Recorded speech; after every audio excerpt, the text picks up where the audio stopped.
What's up, super people?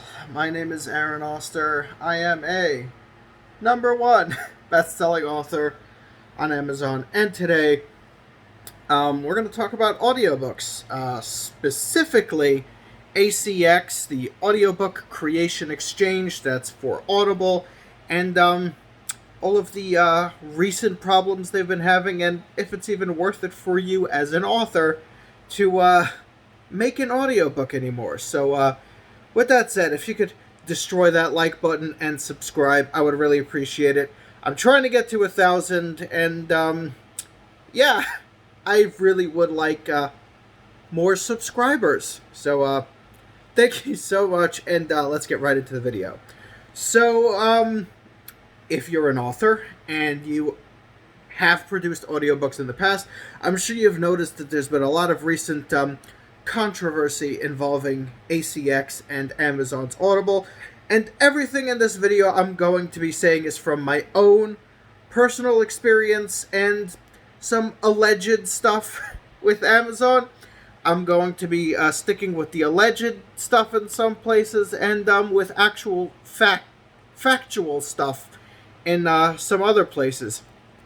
I'm just pulling something up here real quick, and I think where we really need to get started is with Amazon's, with how Audible works. Now, as a listener, I like Audible. I've been an Audible member for, since 2013, 2012. I've been an Audible member for quite some time. I love audiobooks. It allows me to do things while I'm listening to books, and especially now, I'm always busy. I don't have a ton of time to read, and that's how I get most of my reading done, just by listening to audiobooks. Now, I've been a member with Audible for as long as I have, because they've got the biggest platform, they have the easiest system involving getting audiobook credits and getting good bang for your buck, and having just everything in the same place.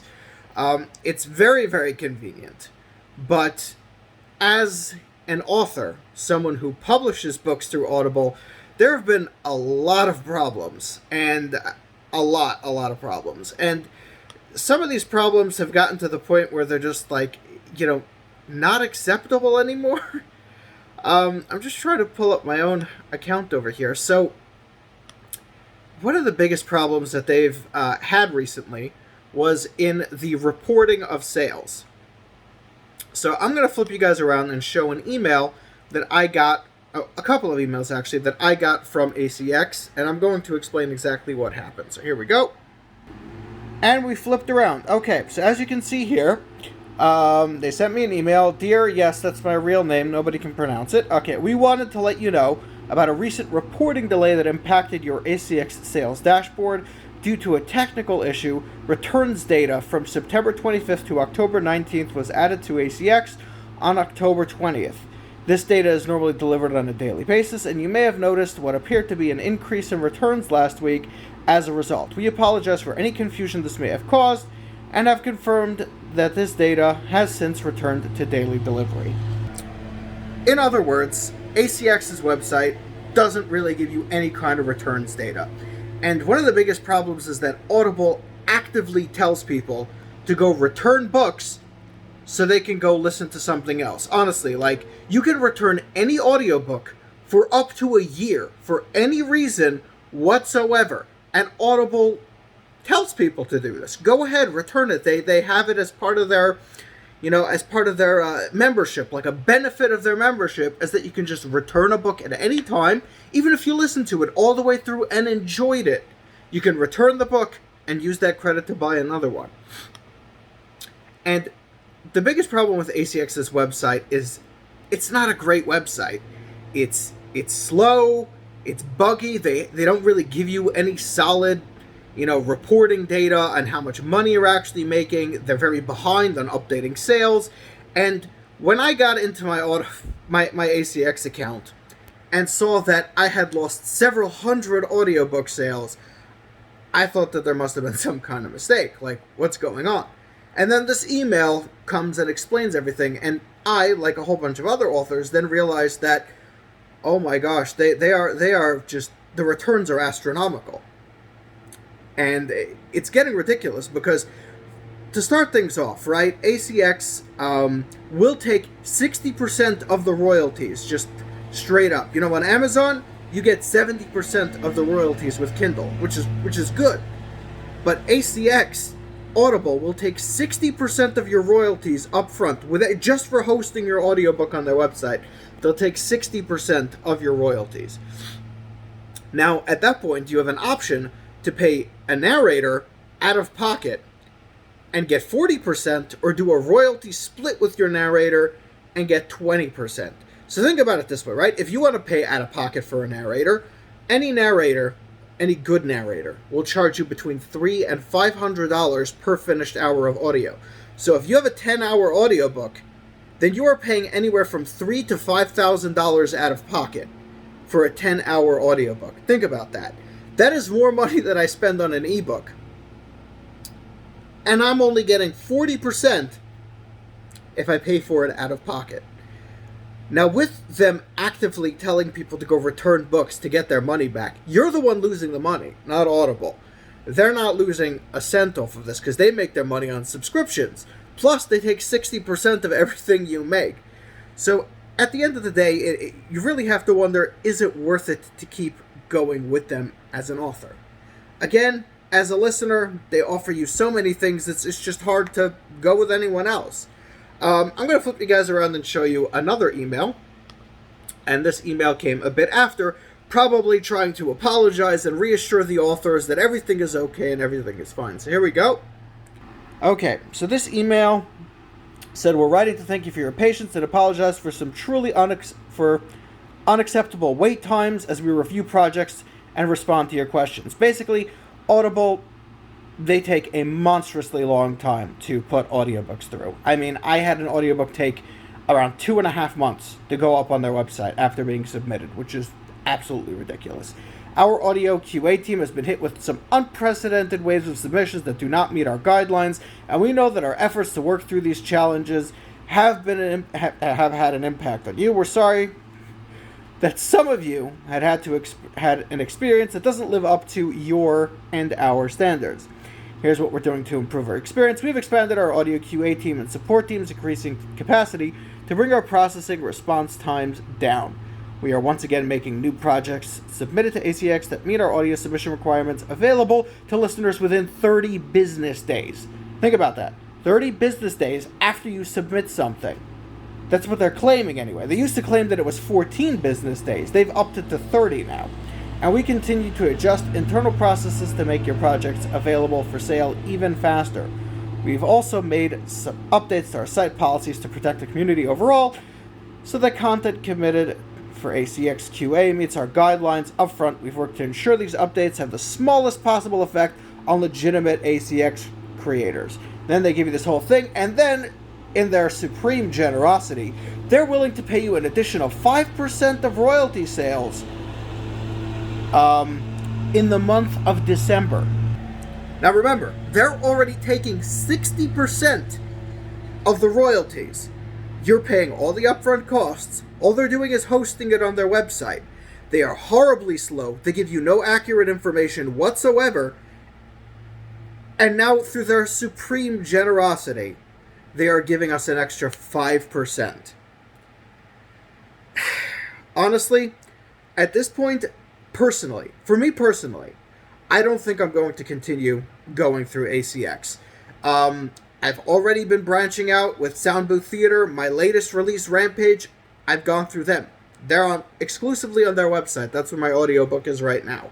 They charge less than Audible does, and I get 50% of those royalties instead of 20%. So, for some of my series, I don't really have much of a choice. The ones that are ongoing, I'm going to keep going through Audible.